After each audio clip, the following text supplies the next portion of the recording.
Hey cats, it's your midsole man here, eddbud. Bang on time with some more running news for you, just like Alphafly from Public Enemy, but without the kitchen clock. In today's running news, we're taking a look at a new half-marathon road record from the king, Kiplimo. There's a bunch of restocks on some on-demand running shoes, and of course the latest and forthcoming releases. As Delia Smith says, let's be having ya.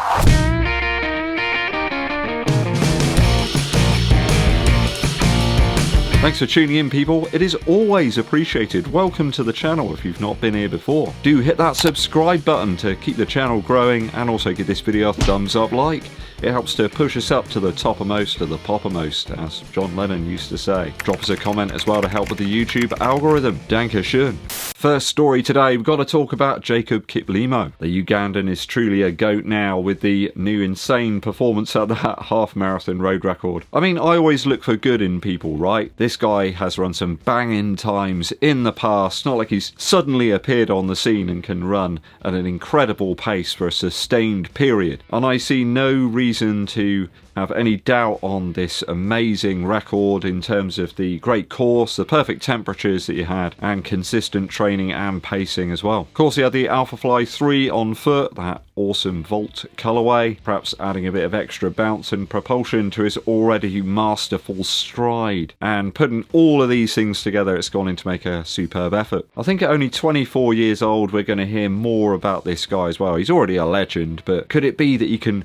transpose that performance to the marathon distance as well? 56:42 was the time in that recent half marathon. I mean, at the marathon distance you need a bit more control and sort of pace targeted effort, and of course to get the fueling right as well, so there's loads of other things you start to add in, whereas, you know, under an hour the guy can just smash it. Of course, we will get to find out if he can translate this to the marathon distance in April. He's gonna be at the London Marathon. He should really be taking on eddbud, you know, at the Manchester Marathon, but, you know, we'll give him a break on that one. There's loads of top level athletes down in London, and it's going to be like the marathon day, isn't it, across the UK. We've got London and Manchester. It's just going to be wild. Strava might just grind to a halt, you never know. Nike, of course, know this new world record is a big thing. They've been winding up the old ad machine, and there's been notifications being smashed out, special adverts as well, going around everywhere. The Alphafly 3 being at the heart of all of those campaigns. I mean, give me a break, Nike. I've already got 3 pairs of those. I don't need another one. One of them's box fresh, in fact. I haven't used it yet. I already like the shoe. I know that it's great, you know, so I don't need any more. Stop it. These are adverts based on the recent world record. Lots of colorways now as well. Good availability of the shoe, though in fairness, you know, that's probably a little bit down to the fact that it's almost 300 notes, which is,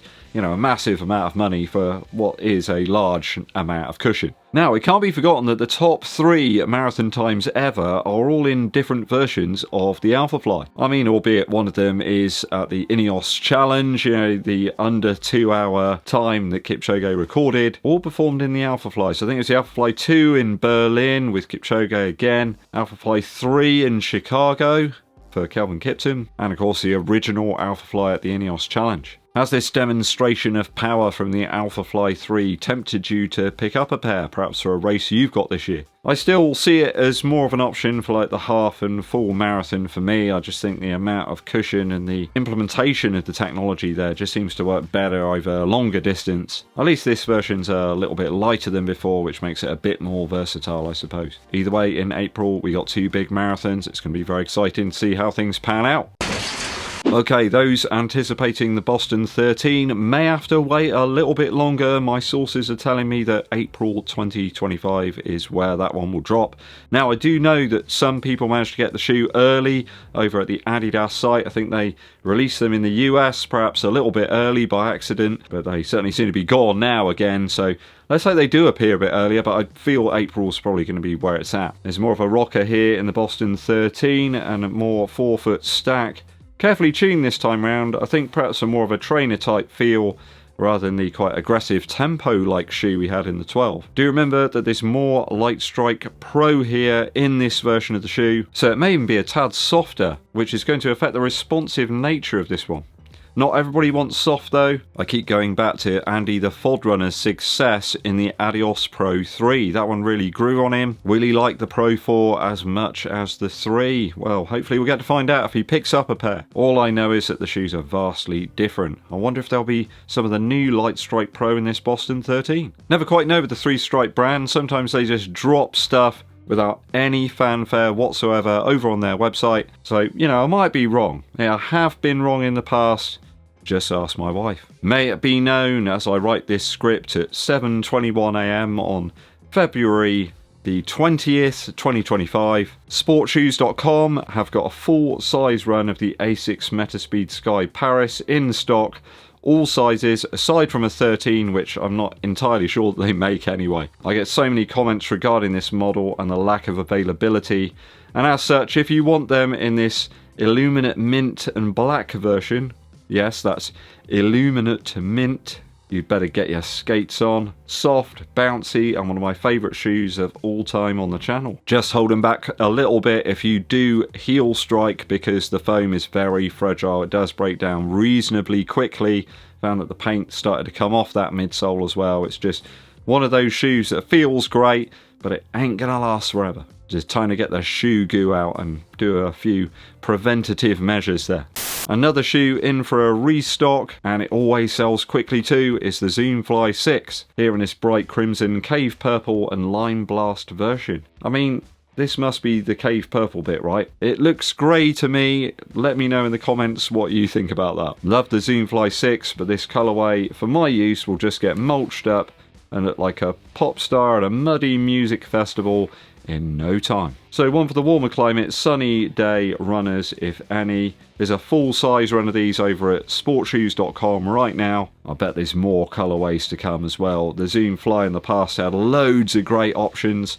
I'm hoping for one that's mainly brown. Another shoe with now a whole bunch of different colourways, thankfully, is the Adizero EVO SL from Adidas. And quite thankfully, there's no stupid draws or ballots this time. More suited perhaps here for the winter weather in a dark blue, solar lime and lucid red. The stripes really pop on this one. They've got the colourway just right if you ask me. Midsole looks oddly thinner here due to the colours, and in my opinion one of the best trainers round at the moment at 129 quid. It's really grown on me. The midsole's improved drastically as per all of the original Formula Light Strike Pro shoes I've tried out here on the channel. In fact, I think I've just inspired myself to get my original Adizero Pros out of retirement and give them another blast. In fact, I think I ran like a really fast time trial back in 2021 in those. Very close, in fact, to 130, which was the target. It was about 2 degrees C, a very cold Sunday morning, and yeah, I just ran like the wind, and that was the shoe to do it for me. But back then, it was a simpler time with less distractions. Either way, more Adizero EVO SL shoes is a good thing. That's all the running news for today. Hope you enjoyed this episode. If you spotted a cool story, let me know on the email in the description of this video. Quick musical interlude for you. I've been recently listening to Crimson Moon by Bert Jansch.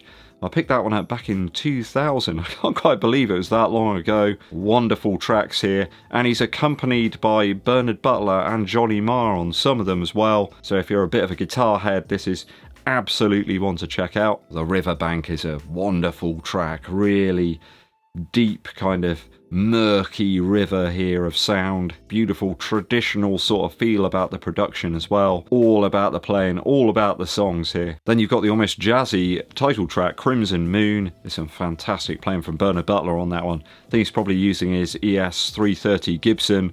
There's some fantastic tremolo on there. You can just hear the sound. I bet they did it in like a couple of takes or something, but it is truly wonderful. Check it out. Crimson Moon from Bert Jansch. Thanks for tuning in, people. Hope you enjoyed the running news today. If you're wondering where I'm getting some of this gear from, it's from Runner. I'll place a link in the description if you want to check out some of their wares. This is my favourite hat. I think it's called the Barcelona with the stars on. I wear this all the time. And the hoodie is just right for the absolutely foul day that is outside the windows right now. Hit that subscribe button and give this video a thumbs up like. Drop us a comment as well to help with that YouTube algorithm. My name's Ed Bud, and I'll be seeing you